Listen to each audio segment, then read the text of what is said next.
However, you get it done. You had to do it tonight, and you beat Sacramento 121-117, snapping your 6-game losing streak with just 9 games remaining. Time now for a good Greek move of the game, and for that, we look to the guy we just heard from.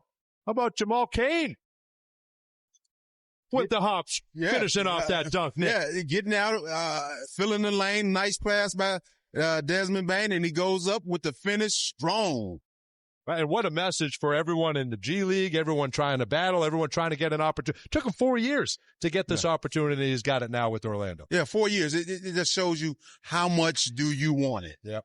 You know, he could have said, well, I'm going to take a different route. It's taking too long. But he stayed with the process, and there is a process. Mm-hmm. You know, some things happen a little bit faster than others, but he stayed with it. He's putting in the work, and look at the results. Yep, he's being rewarded, and he's rewarding his team, and they grab a victory here tonight. Let's hear from, I know, a relieved, excited head coach Jamal Mosley after getting this victory tonight. Coach, two-parter. First off, how clutch was that shot by Jalen? And secondly, you know, how much was that shot a reflection of the type of offense you look for?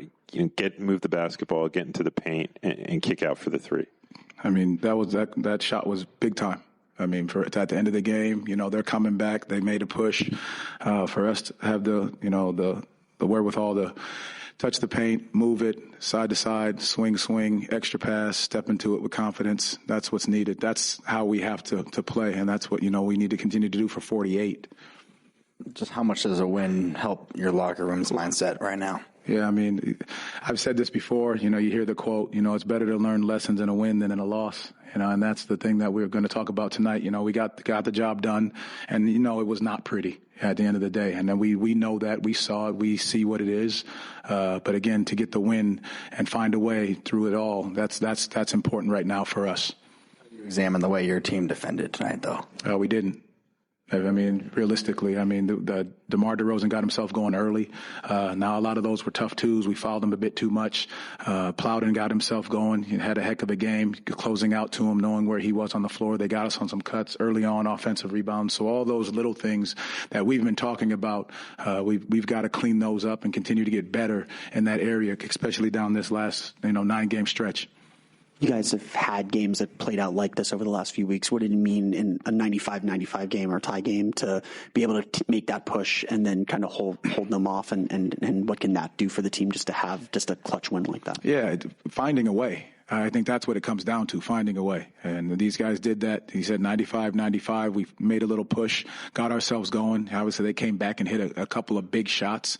But our ability just to find a way down the stretch, whether that's moving and sharing the basketball, finding the option for Dez and P in the pick and roll, coming down, guarding them, trying to take out the three. Those are important pieces. But to your point, finding a way to win the game down the stretch. In a game where you are trying to snap a long losing streak, how important was it for Paolo to have this kind of a game where, scores 30 points, gets a line, got his passing going a little bit in the second half too, to have his fingerprints all over the game, to take on DeRozan in the second half? How important is it for your team leaders, your stars, to kind of step up in that way? Yeah, that was big for us, for him, to be able to come out and do that, to take on the challenge. DeRozan got himself going early. P called and said, can he take him? And I think that was a big major difference in that, with putting size and strength on him. And he just had to work on both ends, but getting guys involved, attacking the basket, getting to the free throw line, that's what we're going to continue to ask him to do. Coach, can you describe the team's body language that they showed tonight compared to the beginning of the losing streak that y'all had? And how much weight do you put in that when they're on the court? Just possession after possession. Oh, body language is huge. It's everything for a group. The joy that you have for playing the game, the excitement you have for your teammate. If you miss a shot, don't let your shoulders drop. Keep the same face. Go do it the next time. Take the shot again. Defensive assignment, communicate with your teammate, but lift them up. I think body language is gigantic for us, and the ability to get this win, and then you see the joy and the excitement. Now they're tired, but again, that's a big portion of it. But our guys being able to sustain the effort, for 48 is important. Coach, you talked pregame about, wanting to get the winning results, but not losing yourself or sight of your process in that. How would you evaluate the way the team was able to strike that balance tonight? I know they didn't defend the way that you wanted, but otherwise, how would you evaluate it? I think the the intent was definitely there for our guys, wanting to do the little things. Again, a big portion of it was, Sacramento came out, played hard. They hit some big shots. A couple assignments we missed. But again, the guys were aware of it. Other times we've been a step slow, not into the ball like we needed to be. But tonight, I think our intent was there for that, and the guys being able to see that is what's important. And then so when we go to the film and we go to practice, and now we're able to recognize exactly what it was in those moments. Not beautiful, but at the end of the day, we know what we need to clean up, and now we recognize it.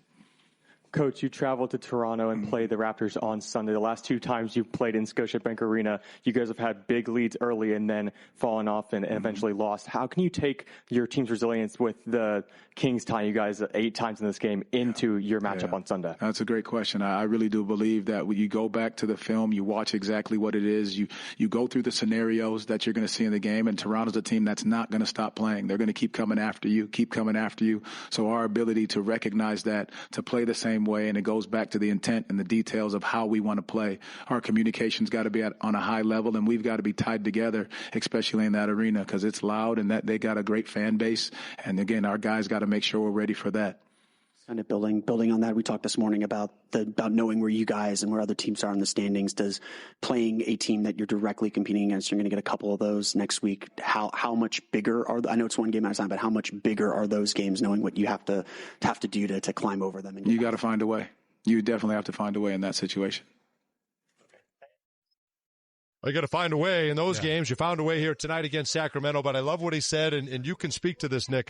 When you go losing 6 in a row, right, the body language, right, the shoulders sag, just one win. The body language is back. You get your joy back, right? How much can one win do for you? It relieves a lot. I mean, it takes the stress off of you, the tension, the tightness, all that. Getting a win after 6 losses in a row, and some games that you should have won down the stretch, but getting that one win, I don't care who it's against, that one win is needed. And hopefully this can kind of relax the guys to the point where, hey, we're much looser now. We can go into this game and really concentrate on the things that we know how to do at being loose. Well, it wasn't pretty, but you found a way to get it done. And you got your 39th win on the season. Just 9 games remain. And a big one looming after a couple of days off, 2 days to practice, and then you head to Toronto. We'll preview that game and give you our final thought when we return to Kia Center in a moment.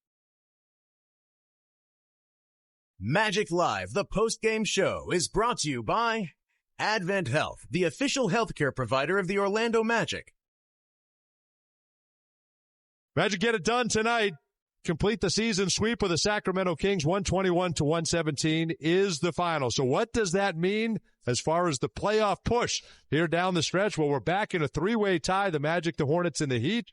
And by virtue of the 3-way tie, the Magic win that tiebreaker. It goes combined wins head-to-head, and the Magic have more than the other 2 opponents. So they sit 8th currently, and you get within 2 games of the Atlanta Hawks and a game and a half of Toronto with a big game coming up on Sunday. Well, you think about before the telecast, before the game started, you look at the board, it was the Magic at 10. Yep.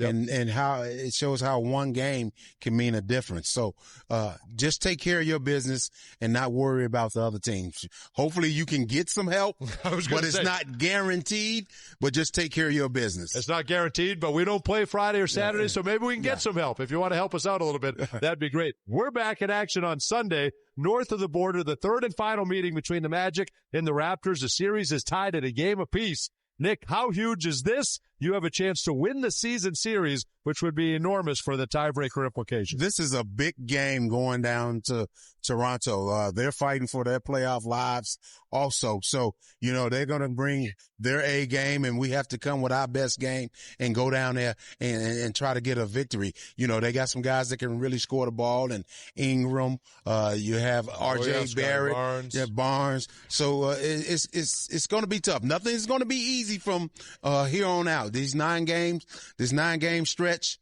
you have to go in there with the mentality that we need them all, not just one. Yes. We need them all. Well, you were up by 20 in the first half in Toronto. You let that one get away. How do you close the deal and finish off a good Toronto team that would love to win the season series against Orlando as well? Well, if you get a big lead like that, you have to try to sustain it and not let them creep back in it. Any team make runs. Sure. So you have to take care of the ball. It's the little things, less turnovers, good field goal percentage, good shots. All those things count. The long rebound, the 50-50 balls, free throws. So it's nothing, not one thing going into this game that you could say, well, we really don't need to do that. You need to do everything. Try at least to do everything on a scale of 10. Well, Nick, you got about 2 minutes till the opening tip. Illinois and Houston. If Illinois loses, will we ever see that hat again? Oh yeah, I'm always representing my school. It's going to be a tough game. If you look at all the college scores earlier, all the games were close, and the Big Ten. Good night for the Big Ten. Oh, the Big Ten is rolling. So hopefully my guys down there, they can take care of business. They're going against a very tough, physical, defensive-minded Kevin Sampson team, but I think we have the shooters and the ability to put some pressure on them. Get started in 1 minute. Jeff Turner thinks you'll be asleep by halftime. I think you're going to make the whole game. Good luck to the Illini, and good luck to you, Bo Outlaw, and your Houston Cougars. We're looking forward to that one here tonight. And good luck to the Magic, who now will get 2 days of practice, and you get a travel day to Toronto. And boy, you've got a huge game coming, and hopefully maybe more bodies coming back here the final 9 games of the season. That'll be our next broadcast. It'll come your way at 5:30 right here on FanDuel Sports Network, the Magic and the Raptors. Orlando beats the Kings tonight, 121-117. Thanks to Ty Eastham, Greg Hartung, our phenomenal crew. Go enjoy that Papa John's pizza. Magic win. We'll see you Sunday.